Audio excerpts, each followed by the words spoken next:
শুরু করছি মহান আল্লাহর নামে, যিনি পরম করুণাময় ও অসীম দয়ালু।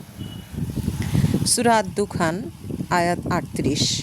আমি মহাকাশ, এই পৃথিবী এবং এতদুভয়ের মধ্যবর্তী সব কিছু খেলার ছলে সৃষ্টি করিনি। আয়াত ৩৯। আমি এগুলো যথাযথ উদ্দেশ্যে সৃষ্টি করেছি, কিন্তু অধিকাংশ মানুষই তা জানে না। আয়াত নম্বর ৪০। নিশ্চয়ই বিচারের দিনই তাদের শেষ সীমা ও শেষ সময়ে। আয়াত নম্বর ৪১। যেদিন কোনো কিছুই কোনো বন্ধুর উপকারে আসবে না এবং তাদের সাহায্যও করা হবে না। আয়াত নম্বর ৪৭। মুহাম্মদ, পার্থিব জীবন তো কেবল খেলাধুলা।